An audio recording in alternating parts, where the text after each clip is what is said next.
This is the third video in a series devoted to abstract algebra.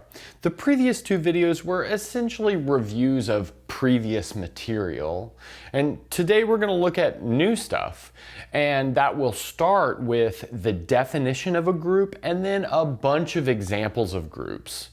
We're not really going to prove anything about general groups in this video, we're just going to look at a ton of examples. Okay, so let's jump into the definition of a group, which is maybe the simplest algebraic structure. So a group is a set G together with something called a binary operation. For the purposes of this definition, I'll note that as star. So star has two inputs, they're both from G, and a single output which is also from G. So it's a way of combining elements of the set G and getting a new element from the set G. And then it has to satisfy four axioms. The first one is the closure axiom, or maybe this is like the zeroth axiom, as sometimes it's left off given that closure is kind of built into this definition of a binary operation with this notation as being a function from G cross G to G, but we'll include it here just for completeness. So what that says is that for all A, B in G, A star B is in G. And then next we'll have something called the identity axiom, and that says that there's a special element E in G such that for all A in G, if you do A star E, that's the same thing as E star A, which is equal to A. So this is some sort of element that doesn't do anything. So combining it with other elements leaves those other elements unchanged.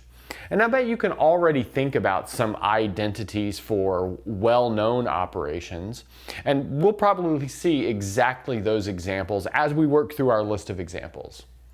Okay, so next we need inverses. And that says for all A in G, there's an element A inverse in G. Well, we'll read this as A inverse for now, such that A star A inverse is the same thing as A inverse star A, which is equal to the identity. So notice these two axioms right here don't say anything about the uniqueness of the identity or the uniqueness of the inverses. Well, they don't say anything explicitly about it, but just maybe there is some implicit assumptions in these. Well, in the next video, we'll prove that the identity and inverses are in fact unique. So next up, we'll have something called the associativity axiom, and that says that the operation is in fact associative. So in other words, for all A, B, C in G, we have A star B star C is the same thing as A star B star C. So notice there is no commutativity axiom, and that's because a group is in general not commutative. It could be commutative or not commutative. In fact, if it's commutative, we'll say that it's an abelian group. And then I'd like to point out the following remark before we get started with our examples, and that is in an abstract group, we'll generally write A star B as AB, and think of this as multiplication or maybe composition, but we'll just write them next to each other like this for simplified notation. Okay, so now let's look at some examples. We're going to start with maybe one of the simplest examples, which is the set Z. And our set Z will be together with the operation plus. And then, well, what's the identity for plus? Or in other words, the identity for addition? Well, the identity is 0. And 0 is most definitely an integer, so we're good to go there. And then what about inverses? Well, everything has an inverse, and it's negative. So notice we have n plus negative n is equal to 0. We have a way back to the identity. And that way is by adding by its negative. So for example, 5 plus negative 5 is equal to 0. Negative 10 plus 10 is equal to 0, so on and so forth. And then associativity, well, I'm just going to check here that yes, it is associative, just by the construction of the operation plus. Okay, so these three things together mean that we do have a group. But do we have an abelian group? So let's add that down here, and I'll add that in a slightly different color because a group need not be abelian. But in this case, yes, this is an abelian group, and that's because addition is like very clearly commutative. A plus B is the same thing as B plus A. So 5 plus 3 is 8, but that's the same thing as 3 plus 5. Now, maybe a quick follow-up to this is, what about the same set, the integers, along with multiplication? Well, let's notice that that does not work. And we do have an identity, that's okay, but we do not have inverses. So let's notice that the inverse of 2 would be 1/2 under the operation of multiplication. But 1/2 is not an integer, so not everything has an inverse here. Well, notice that the number 0 also doesn't have an inverse, so we've got some problems there as well. Okay, well, maybe the best follow-up question to this follow-up question would be, could we find some sort of subset of integers where with addition we do have a group? And in fact, we can find a subset of integers where we do have a group, and that would be the subset containing the numbers -1 and +1. So notice that's a subset of the integers. And now we can take the operation times, and we do have a group. So our identity is the number 1. We have inverses. Notice that 1 inverse is equal to itself, and then -1 inverse is also equal to itself. That's because -1 times -1 is +1. That's the path back to the inverse.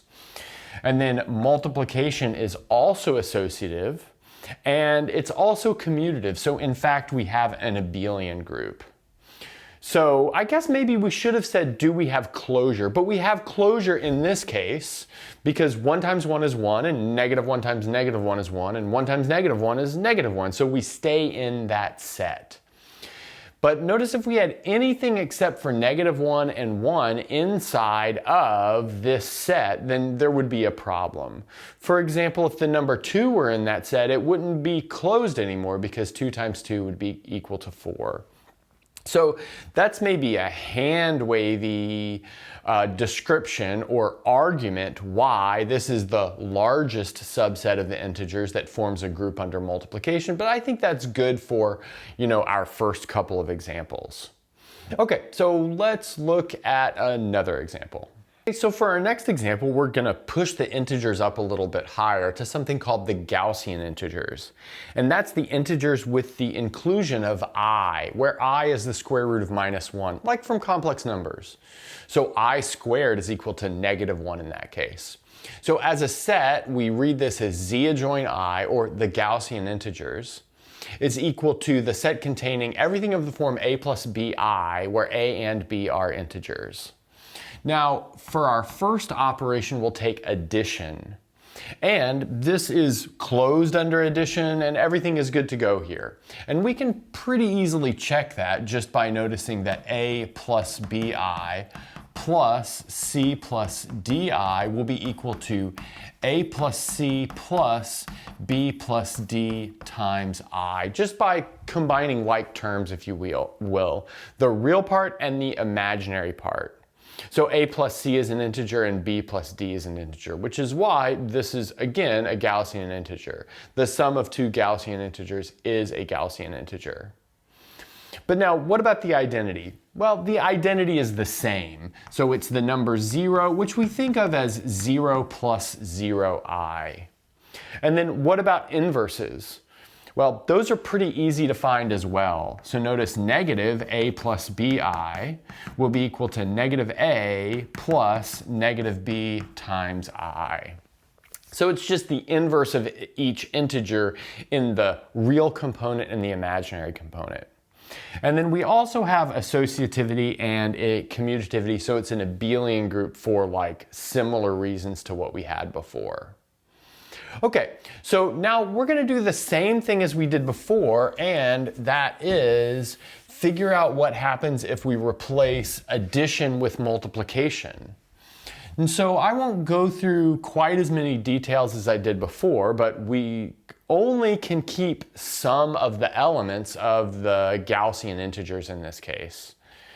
And which are those elements? Well, in fact, we can only keep the elements 1, -1, I, and -I.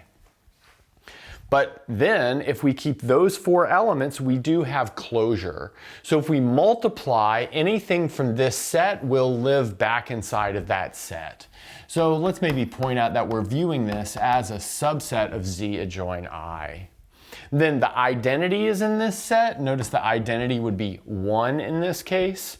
And we also have inverses in this set as well. And we can maybe see that we have inverses by the 4 following like multiplications. So 1 times 1 is equal to 1. So that makes 1 its own inverse. -1 times -1 is equal to 1. That makes -1 its own inverse. And then we have I times -I is equal to 1. That's because I squared is equal to -1, so the minus signs cancel.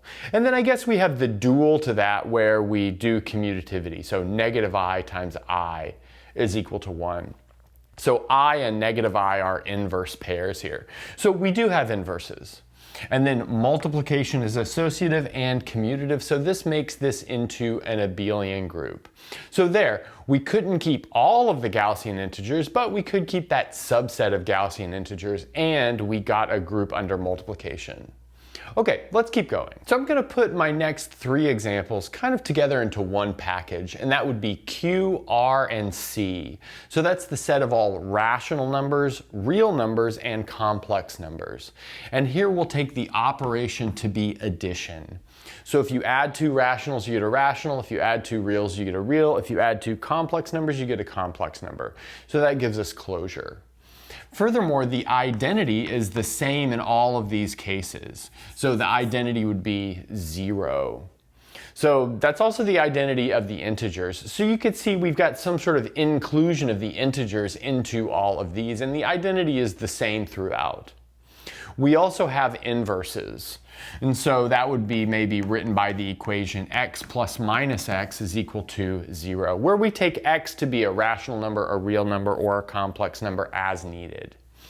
And then we pretty clearly have associativity and commutativity, so this makes 3 more examples of abelian groups. And now you might say, well, what happens if we look at multiplication?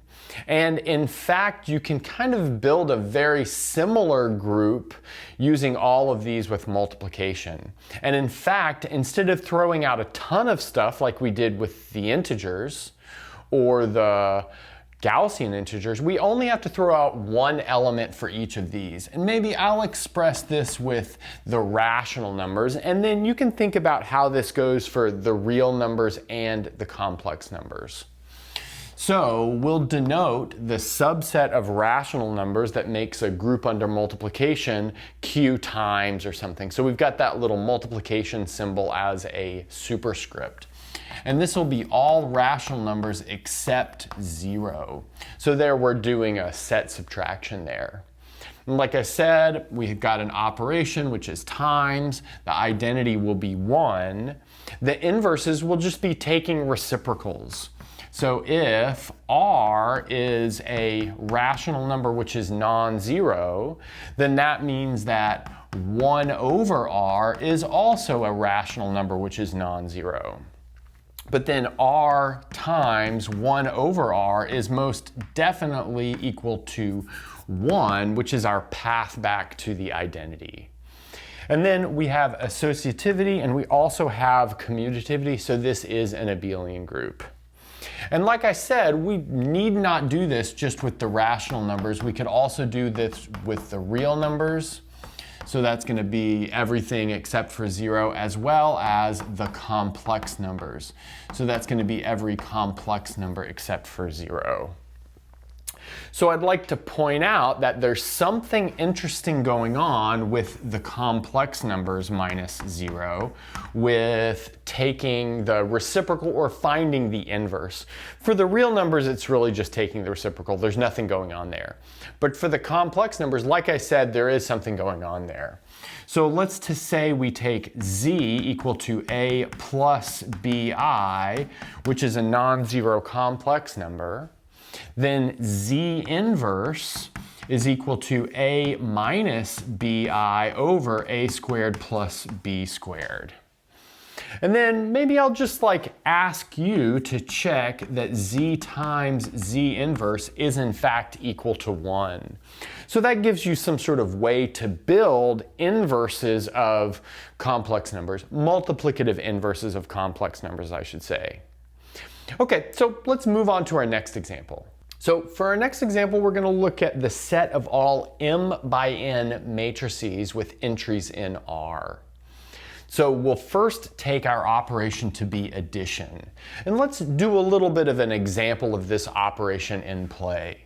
So let's say we have 1, -2, 3, 0, 9, 1. So we've got a 2 by 3 matrix. So in this case, we're in M 2 by 3 R. And then maybe we add this to 0, 1, 4, -3, -5, 0. So how does addition work here? Well, it just works component-wise. So likely you've taken a linear algebra class and you know how to add matrices. So if you add these two, well, what will we get? We'll get 1, -1, 7, and then we'll have -3, 4, 1. So there's a definition of this operation. So this is clearly going to be a closed operation, and then we have an identity. So for an example, well, for our 2 by 3 example, the identity will just be the matrix of all zeros. So we've got 6 zeros there. And in general, it'll just be the zero matrix. Well, we have inverses as well, and the inverse will just be the scalar multiple of the matrix we started with the number -1. So maybe -3, 2, 1, -1, 0, -4 would be equal to -3, -2, -1, 1, 0, 4. So again, we're looking at additive inverses here because we're talking about matrix addition. And then this is associative and this is commutative, so we're good to go there. So let's notice this is not a group under multiplication. So this zero matrix, for instance, does not have an inverse. And then if you have a non-square matrix, like we do in this case, well, you can't even multiply those. Remember, there are some rules about when you can multiply matrices based on their size. So that being said, our next example will be an example of a matrix group under multiplication. So let's get to that. So for our next example, we'll look at the set GLNR. So this is called the general linear group, and it's made up of all n by n matrices with entries in R, although you could replace this with Q or maybe even the complex numbers, and the determinant is non-zero. But if you recall from linear algebra, the determinant being non-zero is equivalent to having a multiplicative inverse. So that's good. We've got multiplicative inverses already just based off the determinant being non-zero. So here we'll take the operation to be matrix multiplication. So let's just do a little bit of an example of this happening so that we can recall how this works. So we have 3, 4, 1, -9. Let's say we're multiplying that into 1, 2, -1, 0. So here we're looking at 2 by 2 matrices with non-zero determinant. So we'll take the first row here, swivel it into this first column, overlap things, and then add, so that'll give us -1 here. We'll have 6 here.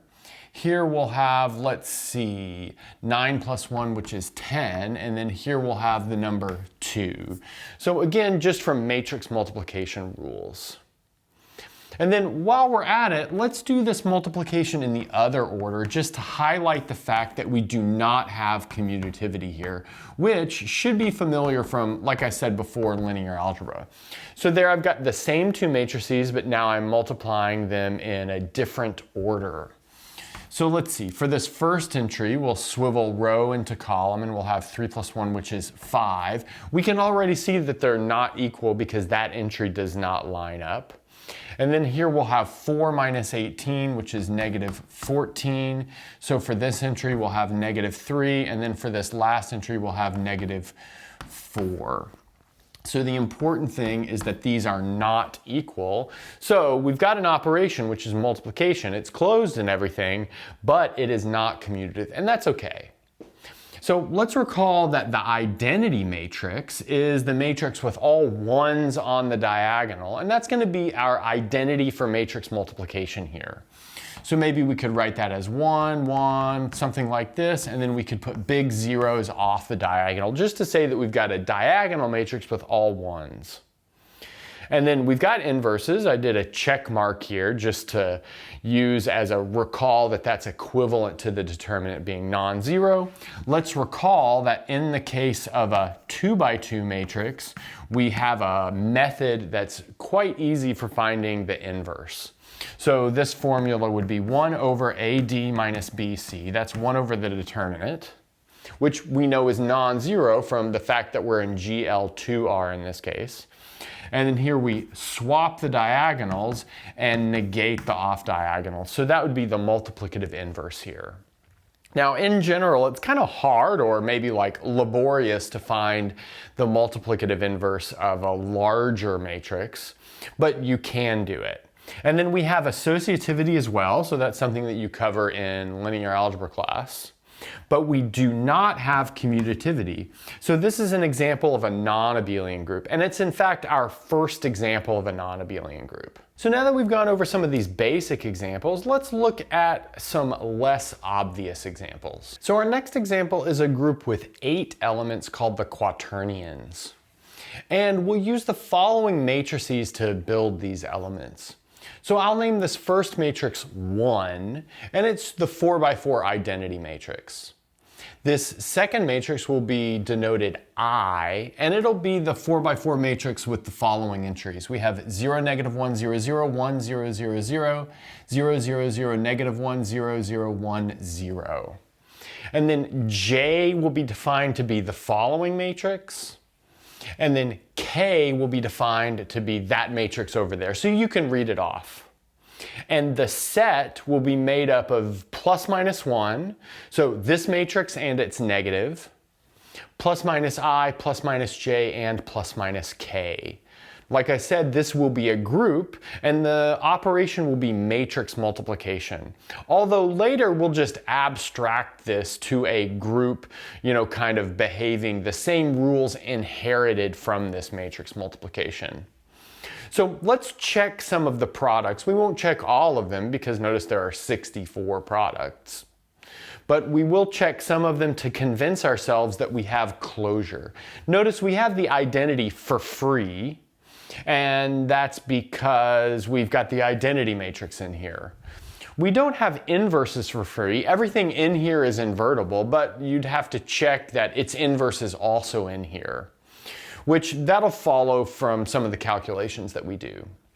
And then we have associativity because the associativity of matrix multiplication, comes for free. So let's calculate I squared. In other words, I times I. So let's do that here. So I squared will be equal to this matrix times itself. So we have 0, negative 1, 1, 0. So that's a block right there. And then we've got 0 on that block and then 0 in this block. So those are just 0 2 by 2 matrices.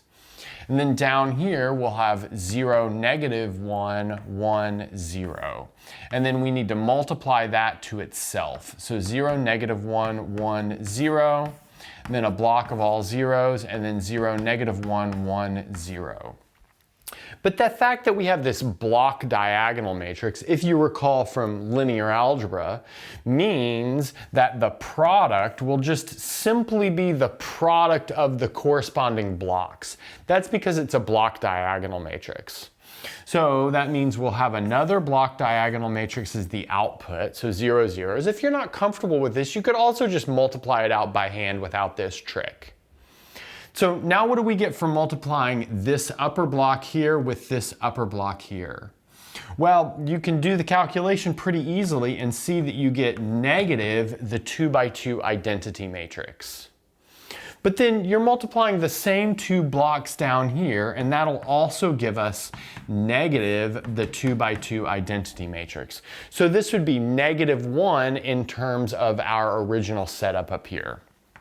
So we have I squared is equal to -1. Then let's notice that this immediately tells us that I inverse is equal to -I.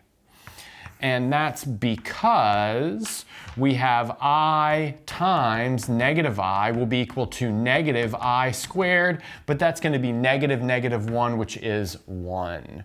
So there, we've got the inverse of I. That's good. So let's also calculate j squared and k squared, but maybe I'll let you do that on your own. And what you'll see is that j squared and k squared are both -1. So we have three things that multiply together to be -1. Now let's maybe next calculate what I times j is. Okay, so we'll do that using the matrix representation of I and j. So that means we need to multiply these two 4x4 matrices. They're not both block diagonal matrices, so we can't use that trick anymore. But let's see what we get. So overlapping the first row and the first column, you see that nothing lines up, so we'll get a 0 in that entry. And then the same thing goes for this entry here and this entry here. So that would be the first row and the second and third columns. Overlapping the first row and the fourth column will give us a -1 in this entry. Okay, and then we'll keep going. Overlapping the second row and the first column will give us a 0, then we'll have a 0, and then we'll have a -1 and another 0. And then doing the rest of the product, you'll see that we get 0, 1, 0, 0, and 1, 0, 0, 0. And so that finishes this product. But that's a matrix that's on the board already. That's our matrix K. So we have this product of I and J is in fact equal to K. Okay, so there are some other products of these matrices that still need to be checked. But that being said, I'll just put a conclusion of all of the operations here. So let's do that. So to summarize the operations inside the quaternions, we have the following. I squared is equal to j squared is equal to k squared is equal to -1. We explicitly checked that I squared was -1. But built into this, I guess along with the more trivial fact that -1 squared is equal to 1, is the inverses for I, j, and k. Notice the inverse for I was -I. The inverse for j was -j, you know, by the same sort of logic, and then so on and so forth. We also explicitly checked that I times j was equal to k. And then it begs the question, what about j times I if we multiply in the other order? So since we're dealing with matrices here, we don't immediately assume that we have commutativity, and in fact we don't here. You'll find that j times I is equal to -k if you multiply it out. Furthermore, j times k is I, k times j is -I, k times I is j, and I times k is -j.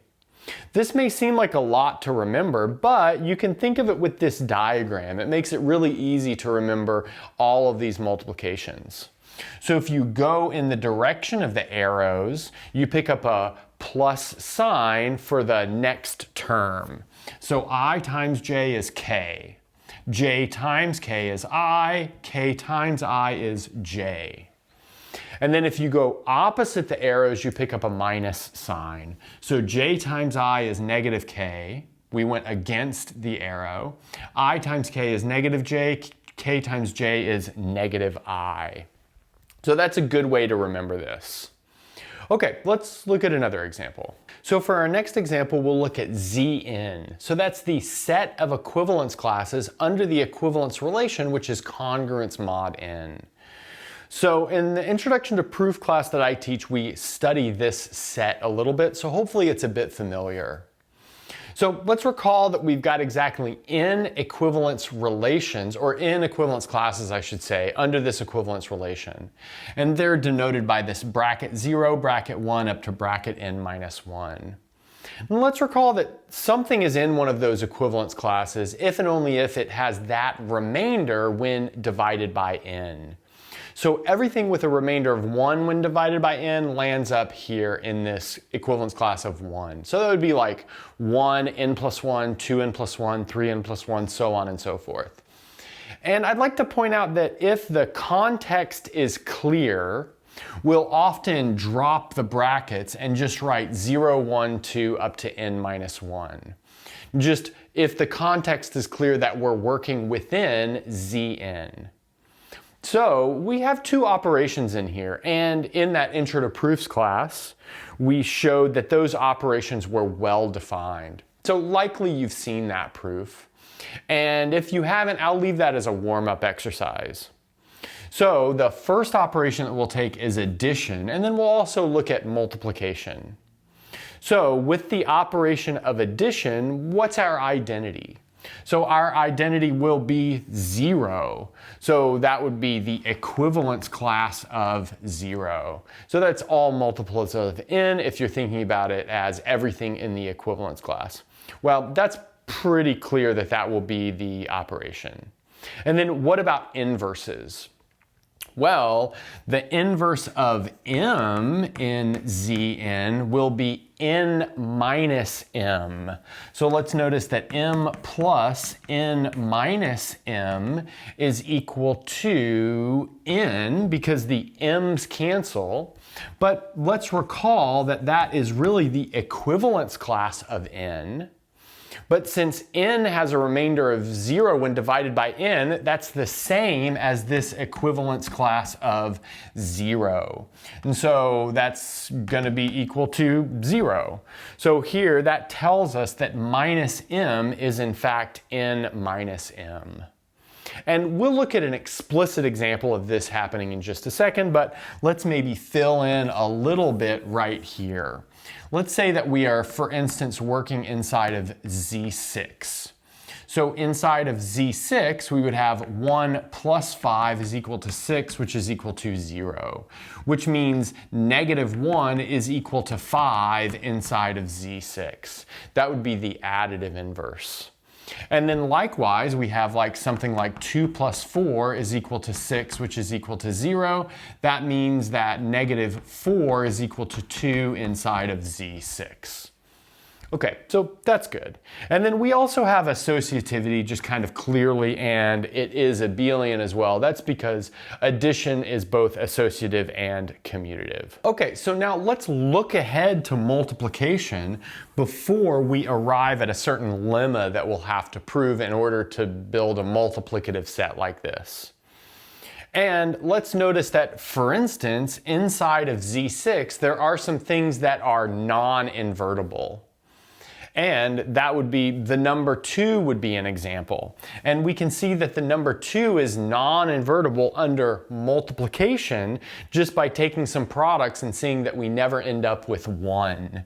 So notice 1 times 2 is equal to 2, 2 times 2 is equal to 4, 3 times 2 is equal to 6, but that's equal to 0 inside of Z6. And then 4 times 2 is equal to 8, but 8 is equal to 2 inside of Z6. And then 5 times 2 is equal to 10, but let's see, 10 is equal to 4 inside of Z6. So what does that tell us? That tells us that A times 2 is not equal to 1 for all A inside of Z6. Which means there's no multiplicative inverse for the number 2 inside of Z6. So that means we've got a little bit of work to do if we want to look at a set like Zn and determine when we have inverses. And we'll do that with the following lemma. Following lemma will motivate our strategy for defining a set like Zn that's a group with multiplication. And that says a number m inside of Zn has a multiplicative inverse if and only if it is relatively prime to n. In other words, the GCD of m and n is equal to 1. Okay, so let's see how we could do this. Maybe we'll start with the reverse direction. So let's suppose that the GCD of m and n is equal to 1, but notice that implies that there exists a and b, which are integers, such that we have am plus bn is equal to 1. So that's something called Bézou's identity or Bézou's lemma. We looked at that in the previous video, so that's good. But now let's notice that we can write a times m equal to 1 minus b times n, and that's congruent to 1 modulo n. So what does that tell us?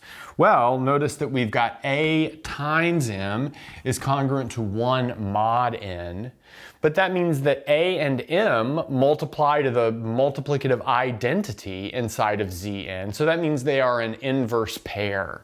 So in other words, we would write m inverse is equal to a. Or if we wanted to, we would write the equivalence class of m inverse is equal to the equivalence class of a inside of Zn. So let's sneak a little bit of an example of that going on in here. So let's work maybe in Z6, just for the sake of keeping it simple. And let's notice that, for instance, 5 times 5 is equal to 25, but 25 is equal to 1. That's because it's 1 more than 24, and 24 is a multiple of 6. So that means that inside of Z6, 5 inverse is equal to 5. Okay, so that's a good example to see. And now let's go in the reverse direction. So let's maybe take a number a inside of Zn such that m times a is equal to 1. So that's the definition of having a multiplicative inverse. Okay, but what does that mean? That means that m times a is congruent to 1 modulo n. And that's because over here we're viewing this equation inside of Zn, but this equation over here is within the integers. So we've worked to modular arithmetic. But what does that mean? That means that m times a minus 1 is a multiple of n, so we might as well write that as n times b. But then moving some things around, we have m times a minus n times b is equal to the number 1. But then the ability to write 1 as a linear combination of m and n is actually equivalent to m and n having GCD of 1. So this means that the GCD of m and n is in fact equal to 1 as needed. Okay, so now that we've got this, let's define a group built out of Zn that is a group under multiplication. So working off what we just looked at, we'll define U sub n to be all m in Z sub n where the GCD of m and n is 1. And this is a group under multiplication, and that follows from the lemma that we just had. The really only thing that was missing was inverses. So let's look at an example. That example will be U9. So that's going to be everything between 0 and 8 that is relatively prime to 9. So that will not include 0. Well, notice that 0 will never be invertible. So that'll include 1, 2, 4, 5, 6, and 8. And now I'd like to make just a simple multiplication table between elements of U9. This type of table is called a Cayley table. And this is a way of it's essentially a multiplication table for groups, or an operation table for groups, because your operation may not always be multiplication. Okay, so let's do 1 times everything. Well, 1 is the identity, so that's not going to produce anything super interesting. So you'll just get what you started with. So we can very quickly fill in the row as well as the column built off of multiplication by 1. Now let's look at multiplication by 2. So 2 times 2 is equal to 4. So we don't have to do any reduction here because that's inside the set already. But recall that we'll reduce mod 9 as needed. Now 2 times 4 is equal to 8. 2 times 5 is equal to 10. But 10 is 1 more than 9, so 10 is the same thing as 1 mod 9. Well, notice that means that 5 and 2 are inverse pairs. So that's cool to know. Now let's do 2 times 7. So that's 14, but that's 5 more than 9, so that makes that 5. 2 times 8 is 16, but that's going to be 7 more than 9, so that's equal to 7. So there we filled in our column of multiplication by 2.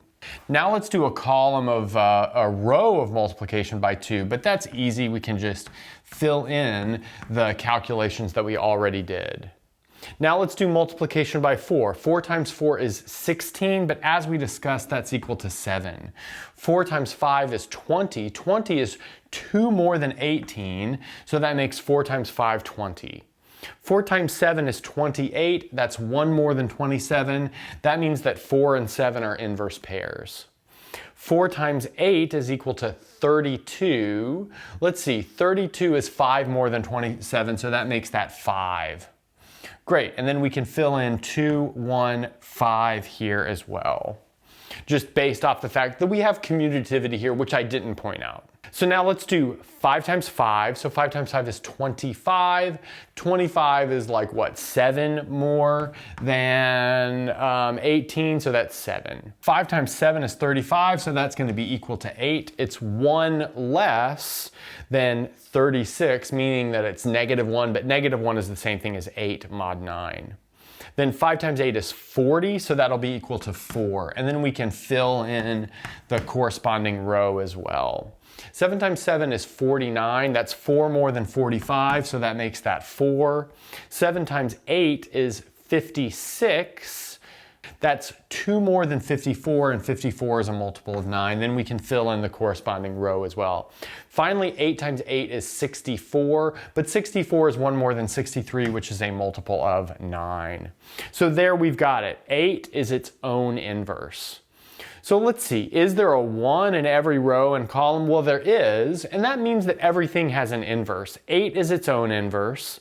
7 and 4 are inverse pairs. 5 and 2 are inverse pairs. 2 and 5 are inverse pairs. So that's no new information. Okay, so this gives us a nice kind of visualization of the operation inside of U9. Okay, I'm going to leave you with one more very quick definition and then some warm-up exercises. Okay, so for our last definition. So let's say we've got a group G and an element little g in G. We say the order of G is a natural number n if n is the smallest natural number where G to the n is equal to E. That's the identity. And some of the notation is we might write ord G, or this thing that looks like absolute value of G, but we would read that as the order of G is equal to n. So let's look at some examples. Let's look at 3 in a couple of different contexts. So let's first look at 3 in the integers. But notice that exponentiation here means that we're really combining G with itself n times using whatever the operation is. So in this case, the operation would be addition, so we would really look at something like this. 3 plus 3 plus 3 n times. So we'll have n total additions here. That's what we mean by the exponentiation here. And we might often write that as n times 3. Just if our operation is inherently addition, then the exponentiation would come down to maybe multiplication here. Okay, but let's notice that this is never equal to 0 as long as n is a natural number. That's because the natural numbers are positive integers. But since this is never equal to 0, it means we cannot combine 3 with itself enough times to get back to the identity. And in that case, we would say the order of 3 is equal to infinity. Okay, so that doesn't go really along with exactly how the definition is written, but that's what we'll take for elements that never loop back to the identity. So now let's look at 3 inside of Z5. We're calling that with Z5, we're talking about addition. So that means we'll start with 3 plus 3. So in this case, our best bet is really just to maybe like play around with it until we find something. So 3 itself is not the identity. So we know that n has to be at least 2. So we'll add 3 to itself and we'll see that we get the number 6. But 6 is equal to 1 in Z5 because it's 1 more than 5. So what does this tell us? That tells us that in this case, the order of 3 is equal to 2. We had to combine 3 with itself twice. Now let's look at 3 inside of U5, which means we're doing multiplication. So let's start with 3 squared, and notice that's equal to 9, but 9 is equal to 4 inside of Z5. Okay, so that means it's bigger than 2. Let's look at 3 cubed, but that's going to be 3 times 3 squared, but 3 squared was 4. So it's 3 times 4, but that's equal to 12. But inside of Z5, that is equal to 2 because it's 2 more than 10. So this is 2 inside of U5, I should say. But then we can do 3 to the 4th, which is going to be 3 times 2 because 3 cubed is equal to 2. But that's equal to 6, which is equal to 1 inside of U5. So putting all of this together, we see that the order of 3 inside of U5 is equal to 4. So that's good. What about I with inside of Q8? Or also inside the complex numbers, if you will, because they have very similar structures. Okay, well, I itself is not the identity, so we need to look at I squared, which is -1. That's still not the identity. Now we'll look at I cubed, but that'll give us -I, for similar reasons. And then we'll look at I to the 4th, but I to the 4th will be equal to I squared times I squared, but that's -1 times -1 or -1 squared, which is 1. That tells us that the order of I inside of Q8 is equal to 4. But that's also like valid viewing I inside of the complex numbers as well. Okay, so now I'm going to leave you with some warm-up exercises. Okay, so I've got some warm-up problems for you. So the first is to do some computations. So let's compute 7 plus 4 in Z9, 7 times 4 in U15. Also the following product in the complex numbers, 2 plus 3i times 5 minus I. And then also maybe 2 plus 3i inverse in the complex numbers. Then let's make a Cayley table for Z4 and addition, and the set containing plus minus 1 and plus minus I with multiplication. And so can you see some similarities in this Cayley table? Or in these Cayley tables? Next, let's make a Cayley table for U10, and then finally determine the order of 7 in Z12, 7 in U12, and 4 in U15. And that's a good place to stop.